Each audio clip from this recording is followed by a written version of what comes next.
Isa ka yata dyan, pre. Gusto mo bang sumama sa aming mag-enjoy, ha? Hoy! Nakikinig ka ba, ha? Hoy, sumagot ka naman dyan. Palagay ko, hindi nakikinig sa atin ang isang yan, pare.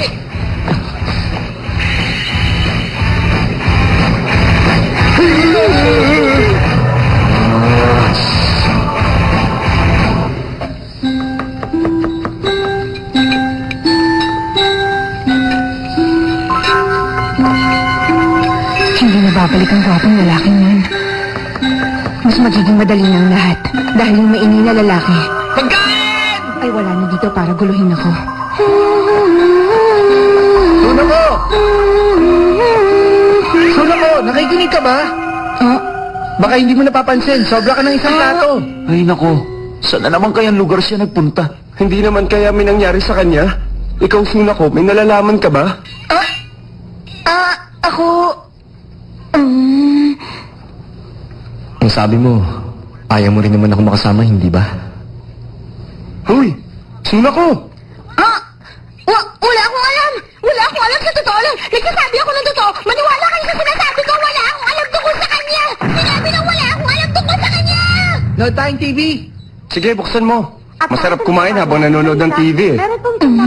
Anong problema, Suna ko? Walang problema. Hindi lang po siya gwapo at talagang sexy ang katawan. Napakatakaw na rin kumain. Sa katunayan, nakaubos na po siya na ilang service ang dami. Gwapong lalaki? Matakaw? At heto po ang exclusive footage ng matakaw na gwapong lalaking yun. Si Oy nga! Hanggang patungo sa pagiging isang tunay na babae. Ang eleganteng paraan kung paano kumain ng 2 kilong curry. Mali! Walang babaeng kakain ng ganong karaming curry.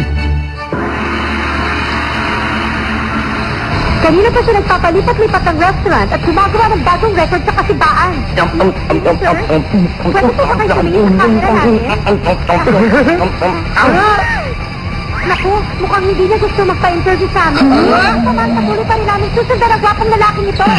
Sayang na kapag-aalala natin. Ayos din ang pagpuputrip niya! Kita mo na, Suna ko. Hindi mo na kailangan ipagtabi si Kyoy ng pagkain simula ngayon. Wala talagang pakialam ang Kyoy na yun sa damdamin ng iba. Nakakainis talaga. Pinambakasyon niya pala yung napalalunan niya sa contest. Ang sarap siguro magbakasyon ng kahit walang anong inaalala, no? Hindi ba, no, Suna ko? Uy, Suna ko. Bakit kaya? Oo nga, eh. Ang weird.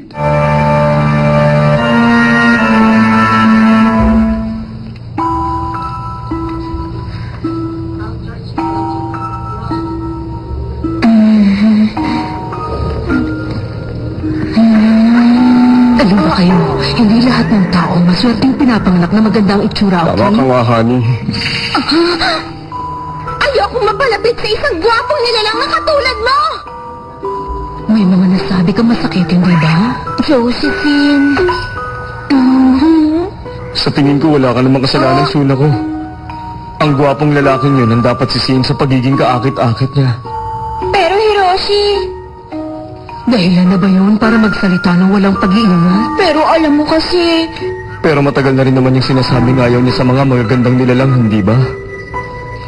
Oo, tama yun! Ganun ba yun, Suna ko? Oo naman. Ano naman alam mo? Walang... Ano sinabi mo, buto-buto? Huwag tayong mag-away-away mga kasama. Tama ka nga, Akira. Basta walang ginagawa masama si Suna ko. Tama ka nga, Hiroshi. Oo, tama kayo, salamat! Honey... Ano yun, honey? Isipin mo, Suna ko.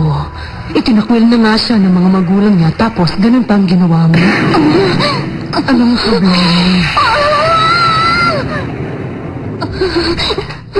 Suna ko, pwede ka bang... Nako, mas madilim yata ang kwarto niya ngayon. Tama ka nga. Sige, game. Tumahimik ka, wala ka namang naman sa ulit. Akira. Huwag naman tayo manghusga. Pakiusap, tama na yan!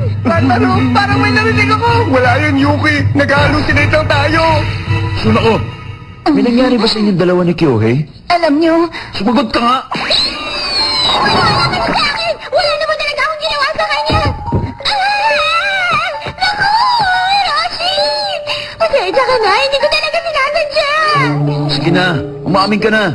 Kadalasan tuwan-tuwa ka kapag wala dito si Kyohei sa bahay. Pero ngayon, kabaliktaran ang kinikilos mo. La la la la la la.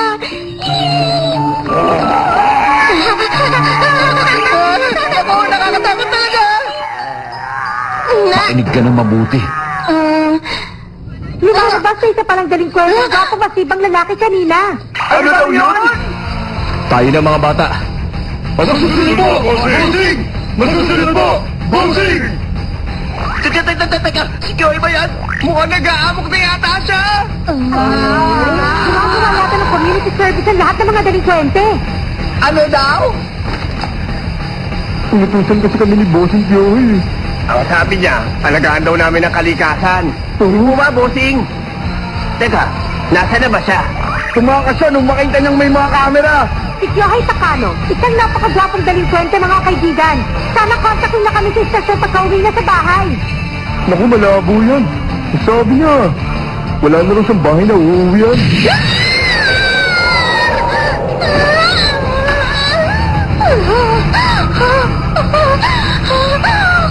Wala na siyang bahay na uuwian. Ano ba ibig sabihin? Kasi, ano niyo? Ano nga? Ang totoo, ayoko mapalapit sa isang gwapong nilalang na katulad mo! Ba't nun? Sinabi mo yun sa kanya? Siguradong masaktan nga si Kyohei sa sinabi mo. Kaboy! Naiintindihan naman namin kaya niyong magpalitan ni Kyohei ng kahit anong salita sa isa't isa, pero kung iisipin, parang mali naman ang timing ng sinabi mong yun sa kanya. Suno. Ano pa? Hindi pa ba kayo tapos sa pangongonsensya? Duguan na ako eh. Ayoko sa mga pangit na babae.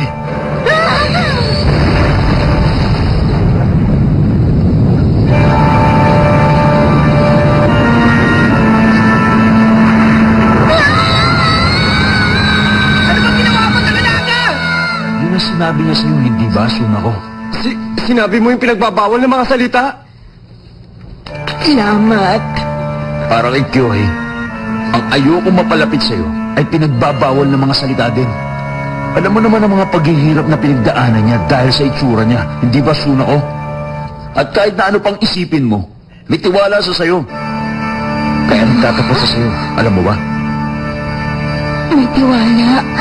At dahil mismo sa tiwalang yun, kaya mas nasaktan si Kyohei sa mga sinabi mong yun sa kanya kaysa nung nasaktan ka sa sinabi ng lalaking gusto mo noon. Yun lang.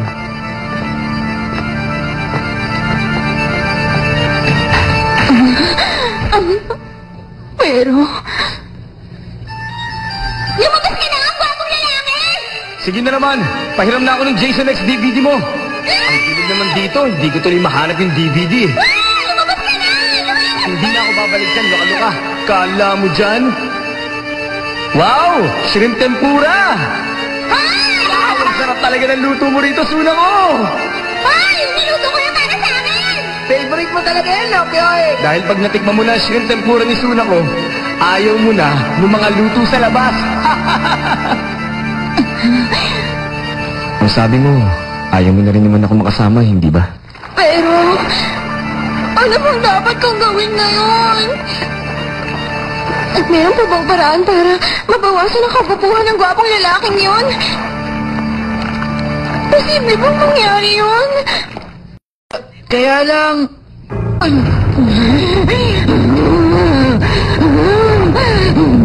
Ayan na naman siya!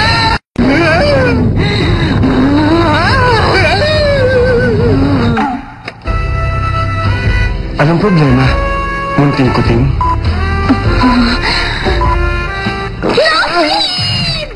Nahawakan ako ng isa sa kanila. Mukha yatang... Tumutodo ng kapraningan niya. Nakakasilaw. Nakakasilaw. Pero hindi sapat yan. Kailangan ko na mas nakakasilaw pa!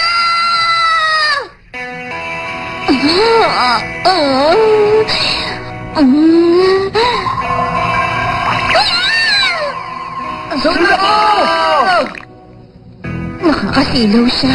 Paano ba mababawasan ang kagwapuhan ng lalaking yun? Hindi ko talaga maintindihan ang ginagawa niya. Nakakatakot. Ay, phone ko yun ah. Yes, hello? Hindi pala, auntie! Po? Pero imposible po yun, auntie. Alam niyo naman pong mahina kami sa mga bagay na ganon. Ano daw, Ranmaro? Yung restaurant na pinagtrabahuhan natin dati, i-feature sa TV at pinapupunta nila tayo doon. Live broadcast daw yun eh. Ha? Akin na, pakiusap. Ha? Hello, Ate. Sige po, walang problema. Tinatanggap namin. Ano sinabi mo? Huwag kayong mag-alala. Ano ba yung pinaplano mo, ha? Sino ko, magpahinga ka lang ng malayo sa araw, okay? Magpahinga. Malayo sa araw.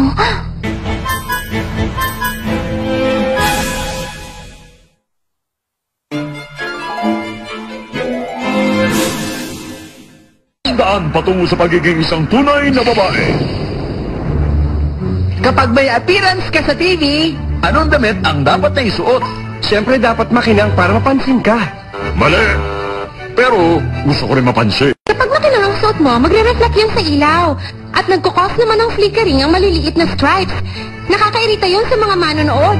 Ah, ganun ba yun? At dahil nakakadagdag ng 5 pounds ang TV, dapat iwasan ng masisikip na damit at ang makapal na makeup. Teka lang, bakit nandito yan si Noy? Sikreto ko yan ah! Ho ho ho! Isa pa! Ho ho ho! Ay, talaga ba sa May TV ka doon! Mga artista ba sila? Ang gugwapo naman nila! Ang saya! Kung lalabas sa TV si Takinaga, dapat lang na nasa tabi niya ako, di ba, no, boys? Ah, ganun ba yun? Ganito, tutulungan ko kayo ngayon, kaya dapat gawin na lang natin ang lahat na makakaya natin, okay? Nandito na tayo, kaya let's do our best. Makakainlog ka talaga pag seryoso ka? Hindi naman. Okay, fine, tama na yan! Excuse me. Maya-maya, standby na kayo, okay? Inaasahan ko kayo ngayon, okay?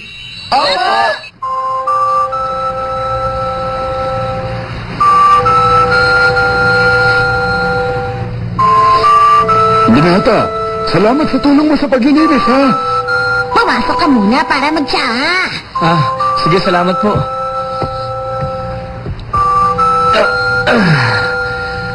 Ano kaya susunod kong gagawin? Welcome po sa The Gourmet Show! At ngayon, ipipicture po namin ang sikat na French restaurant na Novo. Hindi na ako dati nagtatrabaho ah. At ano yun? Teka.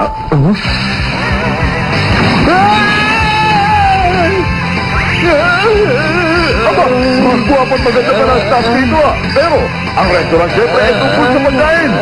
Kaya naman, umorder na tayo ng first course. Ano order niyo? Okay. Narito po sa akin ang list ng buhay namin. Bilisan mo. Ashtray po ba, sir? Bumalik ka na? Gusto niyo ng tubig, sir? Sa atin? Ano ba ginagawa nila? Anong liwanag na yun? Ano yun? Yun ay...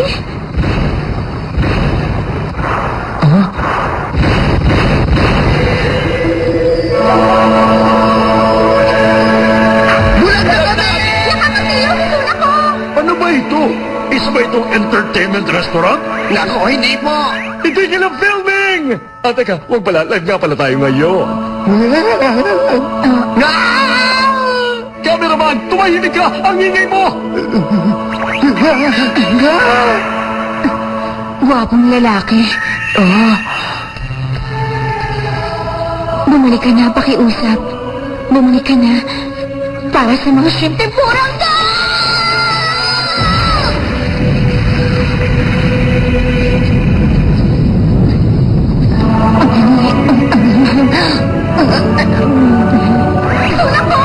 Yura ko! Bakit mo ginawa ang bagay na to? Bakit kaya sumabog?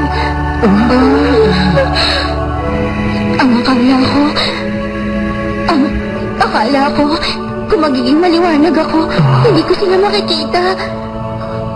Nababawasan ang kagandahan ng iba kung kumikinang ako. Oo, sunak ko. Alam mo, May punto ka naman kung tutuusin. Kaya nga lang parang mali ang pagkakaintindi mo. Mali!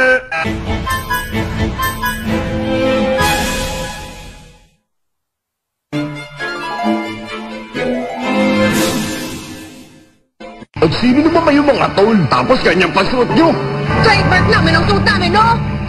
Mga wala kasi kayong alam eh! Kami yata ang Got Lolly Sisters! Got Lolly Lolly linya namin! Pero hindi kami ang mga tipo lang! Mga haba ang pasensya! Gus! Gus!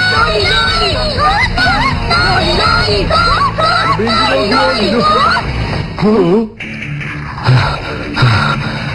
Bossing Joey! Mga kasama, saan mo gustong pumunta? Dadaling ka namin! Naku po! Huwag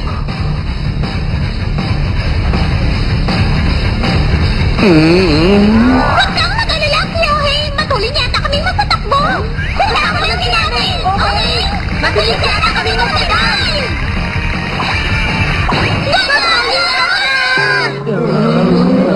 Nawala na rin sila. Inaasahan ko kayo. Opo!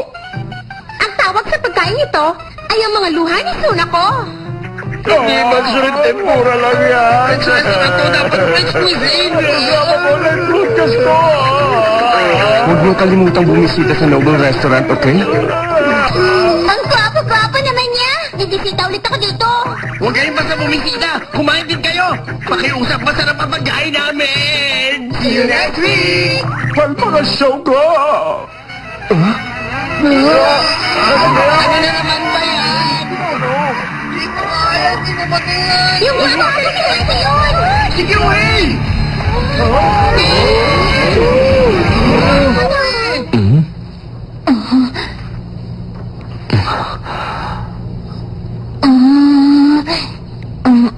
Tignan po ninyo! Yung supladong gwapong masibang lalaki! Isa itong malaking scoop! Bilis kunan sa ng camera!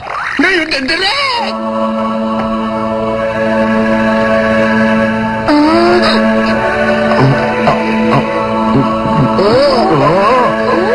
Ano kumain? Kasi... Ang sarap talaga niyan.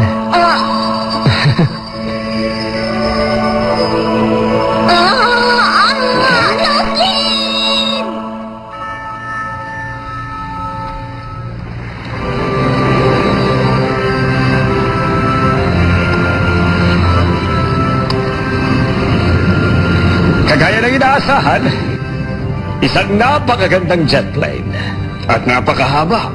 At mukhang nagsa-celebrate kayo ng wedding anniversary niyo nung namayapa niyong asawa. Sentimental din pala kayo. Maraming salamat. Sandali, ilang taon na nga rin ba kayong kasal ngayon? 10 taon na dapat kaming kasal. Ganun pala. At 7 na taon na mula nang namatay siya. Tama, ang bilis nga ng oras. Isang malaking kasalanan ang iwanan ng isang napakagandang babae. Kung naririnig lang sana niya. Mr. Kahara, hindi mo ba alam na mas maganda ka pa kaysa sa banana? Banana? Speaking of maganda, makikilala na namin sa wakas ang pamangkin nyo, hindi ba? Nasasabit na ako. Siguradong, kasing ganda nyo rin ang pamangkin nyo, hindi ba, madam? Aba, syempre naman. Mukhang papalapit na tayo sa Japan. Mabuti pa, tingnan ko muna ang lagay ng panahon. Maaraw ba o maulan? Nagbabalik po ang The Gourmet Show! Wag! Sinabi nang itigil mo yan eh! Wow! Isang fountain ng red wine! Sarap talaga! Mula talagang tatalo sa shrimp tempura ni Suna ko!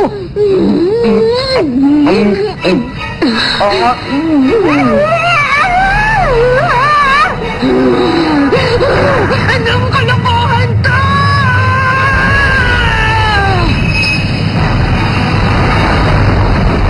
Okay lang ba? Wala naman ako matanda ang sinabi kong huwag ka nang bumalik eh. Pero sinabi mong ayaw mong mapalapit sa akin.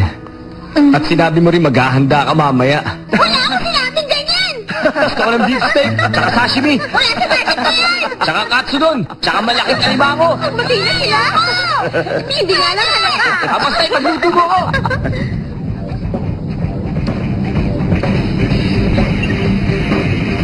Aray ka! Ang sakit! Ang sakit ng katawan ko! Ang 4 na yun, ano ginawa nila sa mahal kong sasuna ko?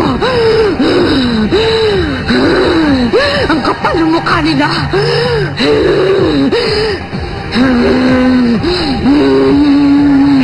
Ang 4 na lalaking yun!